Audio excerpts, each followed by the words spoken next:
Fundamental principle in physics. मतलब जो fundamental types होते हैं जो फिजिक्स में, तो वो दो होते हैं, एक यूनिफिकेशन और एक रिडक्शनिज्म। नाम तो बहुत ही भारी भारी है, पर जो अंदर के जो मटेरियल्स है इसके बहुत ही मतलब बहुत ही आसान है, आपको आसानी समझ में आ जाएगा। तो यूनिफिकेशन हम पहले चलते हैं यूनिफिकेशन में। तो यूनिफिकेशन में जैसे कि इसमें बताया जाता है कि एक छोटे से लॉ से, मतलब बहुत ही थोड़े से लॉ से बहुत बड़े बड़े फिनोमिना को एक्सप्लेन कर देना, उनको अटेम्प्ट करके बहुत ही बड़े बड़े फिनोमिना को एक्सप्लेन कर देना। तो हम लिख सकते हैं इसमें कि attempt to explain various phenomena through few laws. Unification.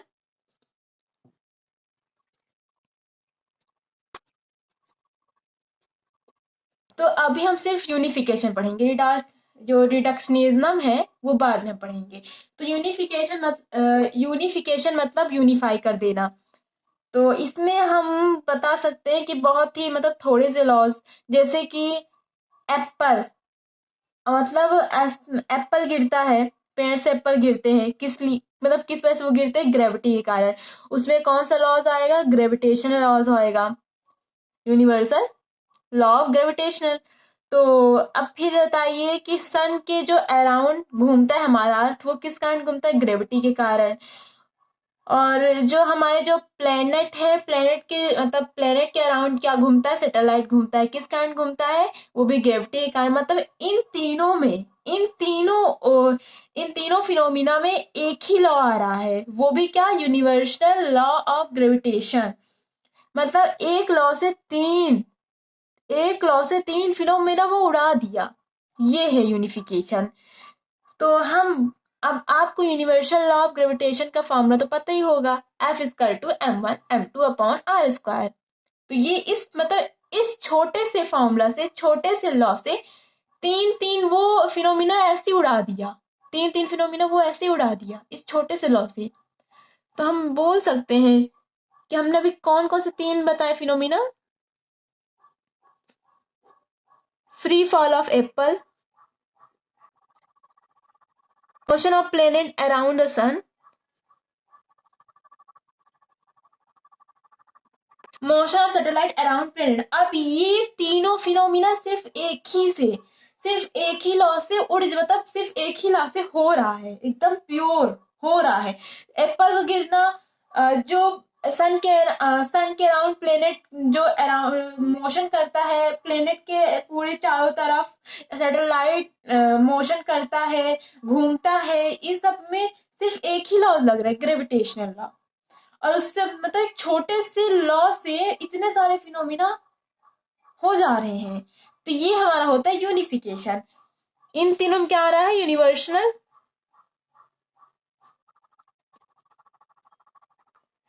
Universal law of gravitation तीनों में आ रहा है। फॉर्मूला सबको पता है, F=g m1m2/r²। ये F है, पहले G लिख गया था। F=g m1m2/r²। तो मतलब एक छोटे लॉ से इतना सारा, ये हमारा पहला एग्जाम्पल हो गया। दूसरा एग्जाम्पल हम ले सकते हैं, जैसे कि ये हमारा जो हाथ है, ठीक, ये हमारा हाथ है, इसको हम रब करते हैं, रब करेंगे तो क्या होगा, हीट प्रोड्यूस होगा। रब करते हैं, करते जाओ रब, हीट प्रोड्यूस हो गया। क्या हीट हमारे हाथ में हीट देंगे, क्या ये रब करेगा, बिल्कुल नहीं करने वाला। हम काइनेटिक एनर्जी देंगे, वर्क देंगे, हीट प्रोड्यूस होगा। लेकिन अगर हम हीट लेंगे तो वर्क, काइनेटिक एनर्जी तो नहीं बनेगा। तो ये हमारा सेकंड हो कि हम जो देते हैं, मतलब जो रिएक्शन हम जो करते हैं वो रिवर्स में हमारे पास नहीं आता है। जैसे कि कौन सा ये कौन सा लॉ होता है, सेकंड लॉ ऑफ थर्मोडायनेमिक्स। ये हमें हम दिए हीट, जैसे कि हम एक एग्जांपल ले सकते हैं, हम चाय लिए हैं, एक कप में चाय है, ठीक है, हम इतनी दूर से उसको यहाँ पर फेंक दिए, टूट गया कप, सब जानते हैं टूट जाएगा कप। क्या वो कप बन के दोबारा हमारे हाथ में आएगा, बिल्कुल नहीं आने वाला। वो वीडियो में जो रिवर्स कर देते हैं वो अलग बात है, रियल लाइफ में तो ऐसे बिल्कुल नहीं होता है कि हम गिराएं वो रिवर्स करके आ जाए, बन जाए, ऐसा नहीं होता, वो टूट जाएगा। मतलब रिवर्स हम कर रहे हैं जो वो हो रहा है, बट उसका जो अपोजिट हमें नहीं मिलने वाला, उसका रिवर्स हमें नहीं मिलेगा। तो ये होता है सेकंड लॉ ऑफ थर्मोडायनेमिक्स। इसका एग्जांपल कौन सा होता है? सेकंड लॉ ऑफ थर्मोडायनेमिक्स, जिसमें होता है entropy is greater than zero. इसको स्पॉन्टेनियस भी कहते हैं, entropy is greater than zero, spontaneous भी कहते हैं। तो हम थोड़ा सा केमिस्ट्री के लेवल में जाते हैं, जैसे कि NaCl है, साल्ट है, सबको पता है।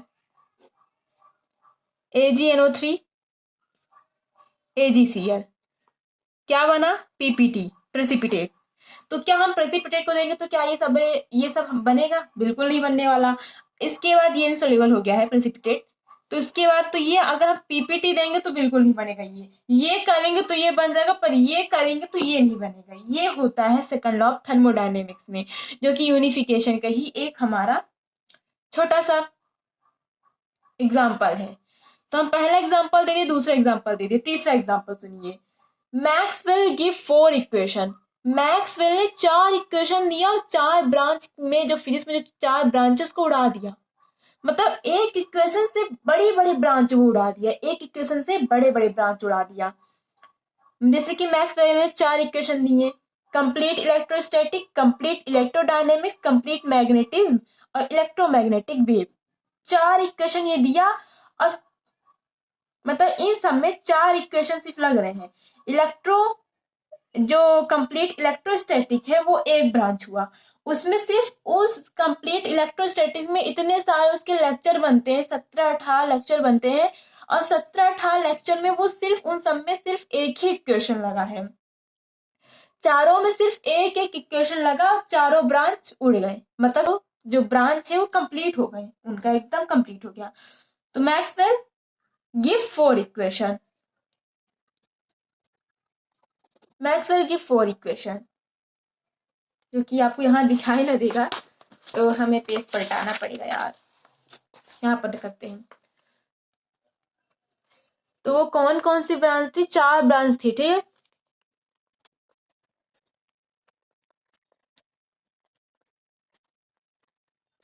मैक्सवेल ने ये चारों ब्रांच 4 इक्वेशन में ही उड़ा दिया है। एक ब्रांच में एक इक्वेशन लगा, एक ब्रांच में एक इक्वेशन, एक ब्रांच में एक ब्रांच में एक, और चारों ब्रांच एक ही इक्वेशन में खत्म। मतलब एक इक्वेशन में चारों ब्रांच खत्म। कंप्लीट इलेक्ट्रोस्टैटिक बहुत बड़ा लेक्चर है, बहुत बड़ा उसमें है, मतलब बहुत बड़ा लेक्चर इसमें है। 17-18 वीडियोस बनती हैं इसमें, जिसमें सिर्फ एक इक्वेशन लगा है। स्टैटिक मतलब आप समझते होंगे, रुका हुआ, मतलब रुके हुए चार्ज में सिर्फ एक ही इक्वेशन से पूरा ब्रांच खत्म हुआ है।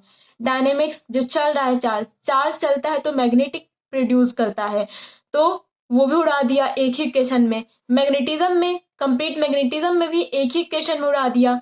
मैग्नेटिक वेव एक ही इक्वेशन में उड़ा दिया। इन चारों को हम कह सकते हैं electromagnetics.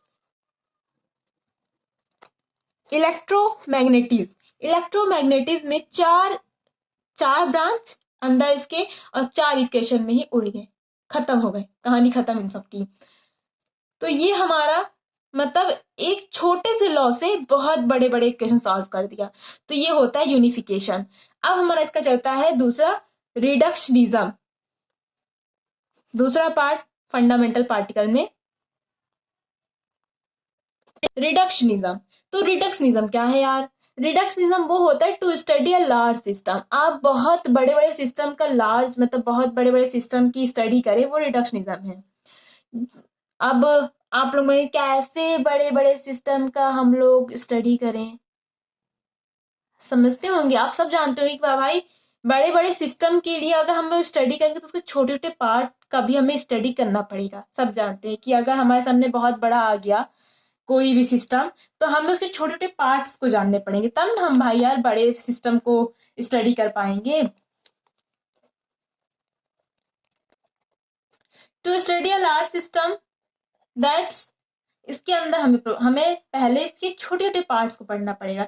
Study properties of constituents particle. Study properties of constituent particles. तो लार्ज सिस्टम को स्टडी करने के लिए उनके छोटे छोटे पार्ट्स को हमें स्टडी करना पड़ेगा। जैसे कि हम यहाँ पर एक एग्जांपल लेते हैं, जनरेटर। जनरेटर में हमें बेसिकली क्या पढ़ना पड़ता है, मैग्नेट्स, उसके मैग्नेट्स के बारे में पढ़ो, फिर आर्मेचर कॉइल के बारे में पढ़ो, फिर आप स्लिप रिंग के बारे में पढ़ो जो कि कॉपर से बनी रहती है, magnetic, armature coil, slip ring, ये सब पढ़ेंगे तब हमें जनरेटर के बारे में पता चलेगा जनरेटर है क्या।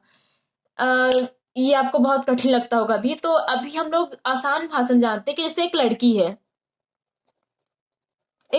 है, गर्ल है, तो उसका नाम हम लोग लिख देते हैं कुछ भी, AYZ, लड़की है एक, नाम हो जाता है बबीता, ठीक है, बबीता। सब लोग सोचेंगे उल्टा चश्मा, तारक मेहता का उल्टा चश्मा, तो बिल्कुल नहीं, हम नाम ले रहे हैं उस लड़की का, बबीता।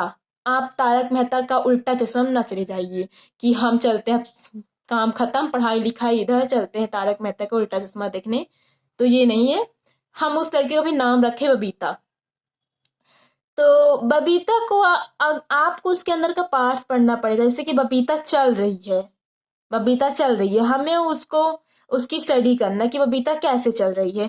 तो उसके पैर की, उसके लेग्स की हमें स्टडी करनी पड़ेगी, उसकी ईयर की स्टडी करनी पड़ेगी, आई की स्टडी करनी पड़ेगी, ब्रेन की स्टडी करनी पड़ेगी। अब आप लोग बोलेंगे कि वो पैर से चल रही है तो हम ये चारों की स्टडी क्यों करें। तो आप ये जान लीजिए कि आपका पैर काम कर रहा है किसके, हाँ, दिमाग की वजह से, कि आपका दिमाग बता रहा है कि ऐसे चलो। तो ब्रेन की स्टडी करनी पड़ेगी, आई की, अब वो आंख बंद करके थोड़ी चलेगी, अब आप वो आंख खोल के ही ना चलेगी। तो आई की स्टडी, ईयर की स्टडी, अब वो सुने कि हमारा पैर चल रहा है, वो भी एक स्टडी होती है, ईयर की स्टडी। मतलब ये इसमें करना पड़ता है कि छोटे छोटे parts, constituents, particles, study properties of constituent particle, छोटे छोटे पार्ट्स की स्टडी करो तो आपका लार्ज सिस्टम तैयार हो जाएगा। लार्ज सिस्टम की आप स्टडी कर लेंगे, ये होता है रिडक्शनिज्म। मतलब बहुत बड़े सिस्टम में जो छोटे छोटे उनके पार्ट्स हैं उनकी स्टडी करो, फिर हमारा लार्ज सिस्टम की स्टडी हो जाएगी अपने आप। तो ये हो जाता है हमारा रिडक्शनिज्म। तो आज के लिए बस इतना ही। आप जाइए, आप अपना तारक मेहता का उल्टा चश्मा देखिए, जो देखना देखिए। अब हम चलते हैं अपने कल के उसमें, कल हम इसके आगे का पढ़ेंगे scope. Thank you so much.